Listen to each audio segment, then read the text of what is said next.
자, 이제 오늘 이 본문의 말씀은 이제 세례 요한의 사역 부분들이 이제 시작이 되고 또 이 세례 요한이 예수님께 세례를 주는 장면이 등장을 하고 나서 그 다음에 23절부터 이제 38절까지는 이 마태복음에도 나왔습니다만 조금 다른 방향으로의 예수님의 족보가 등장을 합니다. 먼저 15절부터 나오는 이 세례 요한의 사역을 보면 세례 요한이 워낙 강력한 능력과 권세로 백성들에게 회개를 선포하고 또 많은 이들의 마음이 활짝 열려서 세례 요한에게 가서 세례를 받으니까 백성들이 15절에 바라고 기다림으로 모든 사람들이 요한을 혹 그리스도신가 심중에 생각하니, 자, 바로 이 세례 요한이 하나님이 약속하신 바로 그 그리스도 메시아가 아니냐, 이렇게 생각을 했습니다. 그러자 세례 요한이 대답을 합니다. 나는 물로 너희에게 세례를 베풀거니와 나보다 능력이 많으신 이가 오실 텐데 나는 그의 신발끈을 풀기도 감당하지 못하겠노라. 그러죠. 자, 나는 누구냐? 오시는 분을 예비하는 아주 아무것도 아닌 존재인데 그의 신발끈을 풀기도 감당하지 못하겠노라 그럽니다. 여러분, 주인이 돌아와서 신발끈을 푸는 건 하인이 하는 겁니다. 근데 나는 그분의 종 노릇하기에도 한참 부족한 사람이다, 이런 말입니다. 그만큼 자신을 겸손하게 낮추고 주님을 높이며 기다리도록 하는, 철저히 내 모든 사역은 오실 예수 그리스도에게 집중할 수 있도록 자신을 낮추고 겸손하게 비우는 것이죠. 그래서 이렇게 얘기를 합니다. 그는 성령과 불로 너희에게 세례를 베푸실 것이다. 자, 지금 세례 요한은 무엇으로 세례를 베풉니까? 물로 세례를 베풉니다. 물도 사람을 정결하게 하고 깨끗하게 씻길 수 있습니다. 근데 성령과 불, 여기서는 성령과 불, 그러면 성령 곧 불, 이런 뜻입니다. 그래서 성령은 이제 물 같은 기능도 있고 불 같은 기능도 있고, 우리의 죄를 씻는다고 할 때는 물과 같이 이제 비유를 하기도 하고, 또 우리 안에 있는 더러운 것들을 태운다, 완전히 소멸시킨다 할 때는 불로도 비유를 하죠. 근데 여기서는 특별히 불로 비유를 하고 세례 요한의 물 세례와 대조되는 능력의 세례, 차원이 다른 거죠. 잠깐 이렇게 깨끗하게 씻으면 또 더러워질 수 있는데 아예 불태워버리면 아예 이제 다시는 오염될 수 없게 병균이 다 죽게 되죠. 아예 이제 성령과 불로 너희에게 세례를 베풀어서, 이게 이제 사실은 아주 근원적인 변화를 말합니다.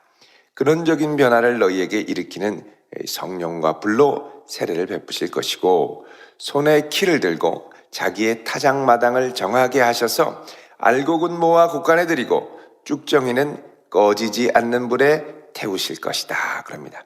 자, 이제 이분은 알곡을 모아들이고 쭉정이는 꺼지지 않는 불에 태울 것이다, 장차 있을 최후의 심판까지도 바라보는 아주 큰 차원에서의 그리스도의 사역 전체를 이야기를 합니다. 자, 이렇게 나는 도구일 뿐이고 겸손하게 나는 인간에 불과하다, 나는 쓰임받는 도구일 뿐이다 라고 자신을 낮추는 것, 이게 바로 사명자, 부름받은 자의 마땅한 자세이죠. 여러분, 모든 사람이 그렇습니다. 이 사람이라는 건 휴먼이라고 이제 우리가 영어로 이야기를 하는데, 이 히브리어로는 아담 그럽니다. 아담, 사람. 근데 이 아담은 이제 먼지, 흙, 이런 뜻이죠.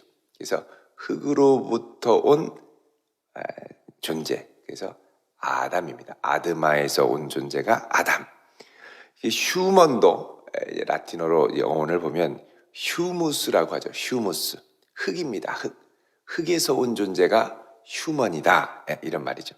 그러니까 나 자신이 질그릇과 같이 연약한 인생이고 나는 단지 기회가 있을 때 투기장이의 손에 붙들림 받아 예쁘게 멋지게 쓰임받는 것이 복이다, 영광이다, 이렇게 이제 자기 자신을 인식하는 것, 이게 참 중요한 태도입니다. 그렇지 않으면 내가 마치 무엇이 되는 것이냐, 힘의 근원과 원천의 근원이 나에게서 온 것이냐, 그러면 큰 교만과 실수에 빠질 수 있죠. 이 모든 것은 허락하신 주님의 은혜로 말미암아 가능한 줄로 믿습니다. 자, 이렇게 세례 요한이 사역을 할 때에 18절에 여러 가지로 백성들에게 좋은 소식, 생명의 소식을 전했지만 이때 분봉왕 헤롯은 그의 동생의 아내 빌립입니다. 빌립의 아내 헤로디아의 일. 원래 이 헤로디아가 빌립의 아내였죠. 근데 분봉왕 헤롯이 자기 동생의 아내를 탐해서 이제 불법으로 동생의 아내를 빼앗아 가지고 이제 아내로 삼게 됩니다. 자, 이것을 세례 요한이 보고 이 악한 일로 말미암아 세례 요한에게 책망을 받습니다. 그렇게 하는 것이 옳지 못하다는 것이죠. 여러분, 이렇게 책망을 한 것을 두고 이단 단체 같은 경우에는 이거 봐라, 이 세례 요한이 괜히 쓸데없이 남의 애정사에 간섭해가지고 그렇게 감옥에 갇힌 것이 아니냐. 세례 요한은 중립을 지켜야 됐다. 왜 쓸데없이 남의 일에 참견해서 이러냐. 이런 식으로 이야기를 합니다. 사실 이렇게 말하는 배후에는 이제 예수님의 전임자인 세례 요한을 깎아내려서 세례 요한이 아무것도 아니고 쓰임받다 버림받은, 사명을 제대로 감당하지 못하고 괜히 남의 애정사에 간섭해서 구원받지 못하는 자가 됐다. 뭐 이런 극단적인 주장을 하려고 이런 논리들을 꾸며냅니다. 사실 이렇게 하는 것은 이단 단체의 교주의 전임자가 자기가 전임자에게서 배웠지만 이 전임자는 쓸데없이 남의 애정사에 간섭하고 또 쓸데없이 다른 일을 하다가 하나님 앞에 버림받았다. 이런 이야기를 하려고 그러는 거예요. 그러니까 자기가 배웠던 전임자를 부인하고 내가 참된 메시아다. 이걸 주장하려고 이런 엉뚱한 교리를 만들어냅니다. 그런데 여러분, 이 세례 요한이 이 분봉왕 헤롯이 행한 간음 사건이죠. 이것은 책망을 하는 것이 당연한 일입니다. 왜냐하면 선지자는 마땅히 하나님의 율법대로 왕이 통치하도록 권면하고 하나님의 뜻을 전할 의무가 있었고, 이렇게 이 동생의 아내를 취하는 것은 성경이 분명히 금하고 있는 부분이 되기 때문에 그렇습니다. 여러분, 이 레위기 18장 16절을 보시면 이렇게 말씀을 합니다. 한번 보겠습니다. 레위기 18장 16절. 자, 우리 같이 읽어봅니다. 너는 내 형제의 아내를 범하지 말라. 이는 내 형제의 하체니라. 아멘. 자, 내 형제의 아내의 하체. 그러니까 간음하지 말라는 거죠. 형제의 아내와 간음하지 말라는 겁니다. 왜 그렇게 하느냐? 자, 분명한 하나님의 뜻이죠. 그래서 이 뜻을 말하는 것, 선포하는 것은 선지자로서 마땅히 해야 될 것이고, 특별히 모든 사람의 모델이 되어야 할 이 헤롯 왕이 이렇게 하는 것은 더더욱 안 되죠. 그래서 책망을 합니다. 그 위에 한 가지 악을 더하여 요한을 옥에 가두니라 그럽니다. 21절에 백성이 다 세례를 받을세 예수님도 세례를 받으시고, 그 다음에 기도하실 때에 하늘이 열렸다 그럽니다. 자, 모든 백성들이 세례를 받을 때 예수님도 세례를 받습니다. 네, 여러분, 예수님이 이 세례를 받는 것은 나도 이들과 같은 죄인으로, 그래서 이 요한복음에 보면은 예수님이 세례를 받고 나서 이제 뭐라고 그러냐면 보라 세상 죄를 지고 가는 하나님의 어린 양이로다 그러죠. 요한복음 1장 36절에 보라 하나님의 어린 양이로다 이렇게 얘기를 합니다. 그러니까 예수님은 세상의 죄를 지고 가시는 하나님의 어린 양이 되기 위해서 죄인들과 같이 회개할 필요가 없는데도 죄인과 같이 여겨지는 세례를 받게 되시죠. 자, 또 한편으로는 예수님이 요한에게 세례를 받는 것은 세례 요한이 바로 하나님의 사역을 하고 많은 백성들을 돌이키게 하는 사역을 예수님이 승인하시는 것이기도 합니다. 승인하면서 동시에 자신을 백성들과 동일시하면서 세상의 죄를 지고 이제 대속의 사명을 감당하려고 시작하시는 거죠. 자, 그런데 예수님이 세례를 받으시고 이제 누가복음에만 유일하게 나옵니다. 마가복음이나 마태복음에는 나오지 않는데 여기 기도하실 때에 하늘이 열렸다 이렇게 얘기를 합니다. 여러분, 기도할 때 하늘이 열리는 겁니다. 예수님께서 기도할 때 하늘이 열립니다. 여기 이 하늘이 열리며 성령이 비둘기 같은 형체로 강림하시죠. 그래서 이 누가복음도 그렇고 사도행전에도 무리들이 120문도가 이 마가의 다락방에서 마음을 같이하여 저녁 기도에 힘쓰니라, 그리고 열흘째 하늘이 열리고 성령이 불의 혀와 같이 갈라지는 것처럼 임하게 되죠. 그러니까 이제 이런 역사는 예수님이 모델이 되는 겁니다. 기도할 때 하늘이 열리고 성령이 강림하는 거죠. 여러분, 이 성도들의 기도가 하늘 문을 여는 열쇠가 되는 줄 믿으시기 바랍니다. 그래서 올 한 해 우리가 기도의 향로를 채우자, 이렇게 우리가 함께 말씀을 나눴었는데, 여러분, 올 한 해 간절히 기도할 때에 막혔던 문들이 열리고 하늘 문을 활짝 여는 복된 성도 될 수 있기를 바랍니다. 하늘 문을 열어야 되는 거예요. 그래서 하늘 문이 열리고 성령이 임하는데, 자, 놀라운 것은 성령이 임할 때 무엇부터 임하냐? 말씀으로 임하더라는 겁니다. 권능으로 임하기 전에 말씀으로 임하는 거죠. 뭐라고 말씀하냐 하면, 하늘로부터 소리가 나기를 너는 내 사랑하는 아들이라 내가 너를 기뻐하노라. 너는 내 사랑하는 아들이라 내가 너를 기뻐하노라. 예수님이 누구신지를 먼저 확인해 주십니다. 여러분, 성령께서 우리에게 임하시면 나 같은 죄인 살리신 주 은혜가 놀라울 뿐만 아니라 이런 나를 사랑하신 하나님의 은혜, 또 나는 정말 하나님의 자녀되는 자구나 라는 하나님의 자녀됨의 확신이 찾아오게 되죠. 여기서부터 사실은 사역이 시작이 되는 겁니다. 그리고 무엇보다 하나님이 이런 예수님을 기뻐하노라 라고 말씀합니다. 여러분, 우리가 주님의 기쁨 드리는 자녀 될 수 있기를 축원드립니다.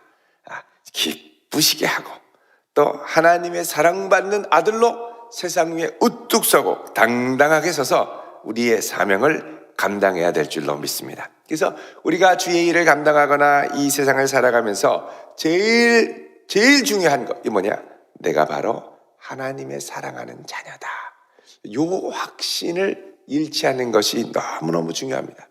여러분, 어떤 분은 믿음 생활하면서 하나님이 무서운 하나님입니다. 나를 혼내시는 하나님, 지옥불로 보내시는 하나님, 여차하면 번개를 내려치실 하나님, 이런 하나님이라고 생각하면 조금만 잘못하는 것 같아도 마음이 얼마나 불안하고 두려운지 모릅니다. 그래서 발발발발 떨어요. 신앙생활을 두려움으로 하는 분이 있고 기쁨과 감사와 자부심과 자신감으로 하는 사람들이 있습니다. 그 안으로 들어가면 뭐냐? 하나님이 나에게 어떤 분이냐 하는 거죠. 나를 사랑하시는 하나님이냐? 아니면 나를 징계하고 벌 주고 여차하면 지옥 보내려고 하는 하나님이냐?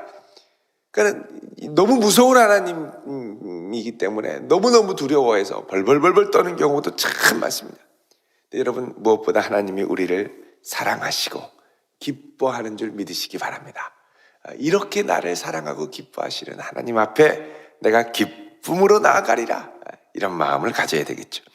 자, 그 다음에 23절부터는 이제 예수님의 족보가 나옵니다. 23절에 보면 예수께서 가르치심을 시작하실 때 몇 살쯤 됐다고요? 30세쯤. 자, 사실 이 30세라는 것은 예수님이 사역을 시작하는 나이인 동시에 이게 놀랍게도 다윗이 왕으로 처음 통치할 때 이제 30살부터 시작을 합니다. 여러분, 사무엘하 5장 4절을 보면 이렇게 말씀을 합니다. 사무엘하 5장 4절에 보면 다윗이 왕에 이제 등극을 해서 통치를 할 때 이렇게 얘기를 하죠. 여기 보면은 다윗이 나이가 30세에 왕위에 올라 40년 동안 다스렸으되, 5절에 보면 헤브론에서 7년 6개월 동안 유다를 다스렸고, 그리고 나머지 예루살렘에서 33년 동안 온 이스라엘과 유다를 다스렸더라 그럽니다. 그러니까는 헤브론에서 7년 6개월, 나머지 예루살렘에서 33년, 그러니까 이게 33년과 7년을 합쳐서 토탈 40년을 다스렸다. 그 첫 시작이 뭐냐? 바로 30세라는 겁니다. 그러니까 다윗의 후손으로 오신 예수님도 30세부터 사역을 시작했고, 여기서부터 이제 족보가 쫙 올라갑니다. 우리가 아는 이 인물들은 중간중간 나오기는 하죠. 예를 들면 31절 중반에 이제 다윗이 나오고, 또 34절에 야곱, 이삭, 아브라함 쭉 하고, 그 위에는 여러 믿음의 선조들, 노아도 있고, 근데 맨 끝으로 가면은 38절에 아담이요, 그 위는 하나님이시니라, 이렇게 얘기를 합니다. 그래서 이거를 뭐라 그러냐면 상향식 족보라고 합니다. 상향식은 뭐냐? 밑으로부터, 예수님부터 시작해서 쭉 올라가서 하나님께로 올라가는 상향식 족보. 마태복음의 족보는 뭐냐? 하향식 족보입니다. 예수 그리스도까지 이제 나시기 이전에 이제 위로부터 아브라함과 다윗의 자손, 그래서 쭉 밑으로 내려오죠. 근데 여기 이제 누가복음의 이 족보를 보면은요, 특이하게도 여기 예수님 빼고 요셉 위에, 이제 예수님 위에 요셉부터 시작하면요, 이게 몇 대가 되냐면 총 이제 7명씩 해서 7명이 세트로 해서 11대로 올라갑니다. 7명씩 세트로 해서 11. 그래서 모두 77명의 선조들의 이름이 여기 쫙 돼 있고, 77번째 꼭대기 정점에는 누가 계시냐? 하나님이 계십니다. 그럼 예수님은 누구냐 하면, 7명씩 11대로 시작되는데, 이게 이제 7명은 완전수고요. 11은 12, 하나님의 백성을 나타내는 12보다 하나가 모자란 수입니다. 그러니까 예수님은 12대째, 그러니까 하나님의 백성을 완성하는 분으로서 첫 번째 오신 분이라는 거죠. 그러니까 이런 이제 숫자적인 의미가 들어있습니다. 그러니까 12번째 7을 새로 시작하시는 분이 예수 그리스도라는 것입니다. 그리고 이제 중요한 것은, 여기 이제 예수님이 이제 30節쯤 시작됐는데, 하나님 바로 전에 누가 나오냐면 38절에 아담이 나옵니다. 아담은 이게 이제 첫 아담이죠. 첫 사람 아담. 아담이라는 말도 사람이라는 뜻이 있습니다. 근데 예수님은 그럼 어떤 아담으로 왔느냐, 누구로 왔느냐? 마지막 아담으로 왔다라는 걸 말씀하고 있죠. 그래서 이 마지막 아담과 첫째 아담에 못 미친 것을 완성하는 마지막 아담으로 오신 분이 예수 그리스도다라는 것을 보여줍니다. 자, 이렇게 해서 예수님이 누구신지, 하나님의 아들로, 그리고 아담이 실패한 그 지점을 성취하기 위해서 아담의 불순종과 아담의 타락을 온전히 회복시키고 온전히 순종하고 율법의 요구를 온전히 이루어서 아담을 대신한 온 인류의 대표로 인류의 죄를 지고 하나님의 의를 이루는 분으로 등장을 하게 됩니다. 자, 이렇게 예수님이 오셔서 사역을 시작하는데, 예수님도 세례를 받으시고 모든 사람의 죄인과 같이 죄를 짊어지시고, 그 다음에 기도할 때 하늘이 열렸다 말씀하죠. 여러분, 올 한 해 우리의 기도로 하늘 문을 여는 한 해 될 수 있기를 축원드립니다. 우리의 기도로 막힌 것들이 열려지고, 우리의 기도로 하늘 문이 열리는 황홀한 감격 가운데 살아가는 복된 성도 되시기를 주님의 이름으로 축원드립니다. 기도하겠습니다.